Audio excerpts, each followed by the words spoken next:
Hey guys, today I'm taking a crack at Seitan, a vegan pastrami substitute more specifically, that's going to start with 2 cups of vital wheat gluten, a 1/4 cup of nutritional yeast for flavor and a lighter texture, a spice blend of 2 teaspoons of salt, 2 tablespoons of brown sugar, 2 teaspoons of garlic powder, a 1/2 teaspoon of smoked paprika, a 1/2 teaspoon of mustard powder, and some freshly cracked black pepper into a large bowl or the bowl of a stand mixer.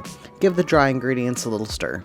Now I've got a 1/2 cup of onion puree, 2.5 to 3 tablespoons of oil, a tablespoon of tomato paste, 1 1/4 cups of vegetable broth, and I'm going to throw in a cup of all-purpose flour because it looks like it needs it.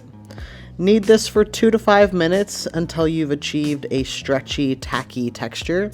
Then let it rest for 10 minutes. After 10 minutes, I'm going to knead in a little vegan red food coloring, totally optional. Beetroot powder would be a better option if you have it on hand. Now I'm going to soak our seitan dough in plenty of cool water for 1 hour.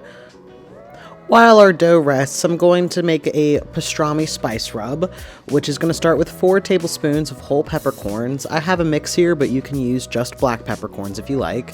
2 tablespoons of brown sugar, 1 teaspoon of kosher salt, 2 teaspoons of smoked paprika, 2 tablespoons of coriander, and 2 teaspoons of garlic powder. Toss into a spice grinder and grind until everything is a fine texture, unless you prefer a coarser texture for your spice rubs. Returning to our seitan, we're going to wash it. Washing seitan ensures a better flavor and a better texture for your finished product. When everything gets cloudy, replace the water and repeat the process until the water is only lightly cloudy. Then rest for 10 to 15 minutes to give the dough a chance to drain. I have some cheesecloth and a towel underneath to help with all of the moisture that this thing has. I'm going to form our dough into a log-like shape and wrap it up as tightly as I can, similar to rolling a burrito. Then I'm going to tie up the ends. The next step is to simmer our seitan. We're going to drizzle oil into a hot pan, add a few cloves of chopped garlic and 2 bay leaves, cook for 30 seconds to a minute, then add 2 cups of vegetable broth. I'm going to add 1 teaspoon of mushroom powder, a 1/2 teaspoon of paprika, and a 1/2 teaspoon of turmeric for color, and about a teaspoon of liquid smoke, a great ingredient to keep handy in the kitchen.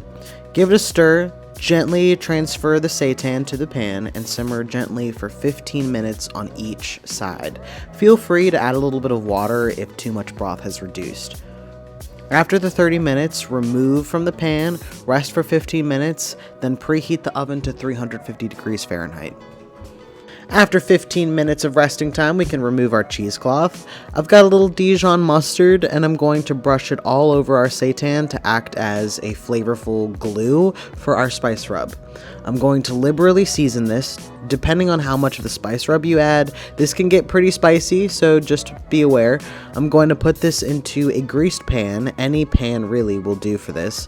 Cover it, bake for 15 minutes, then bake it uncovered for 35 minutes. And finally, after a long process, we have achieved something that resembles meat. I think the best way to eat this is to cut into thin slices with a serrated knife and briefly warm it up in a hot pan. I can't truthfully tell you that this resembles pastrami in any shape, way, or form other than its spice rub. I really wouldn't know, and honestly it probably doesn't, but what I can tell you, in all honesty, is that this is damn tasty.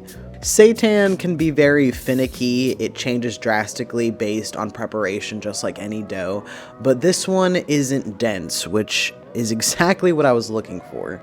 It's light with a little bit of chew, it's not rubbery, it's moist, it's packed with umami, savory flavors, it's peppery, has that beautiful citrusy flavor from the coriander. As well as being delicious and great for sandwiches, it's packed with protein and serves as a wonderful plant-based substitute for everyone except for the gluten-free. I think it's safe to say for the first time preparing seitan that it is a success. Go ahead and give this video a like, a comment, and subscribe if you enjoy the content. Thank you so much for watching.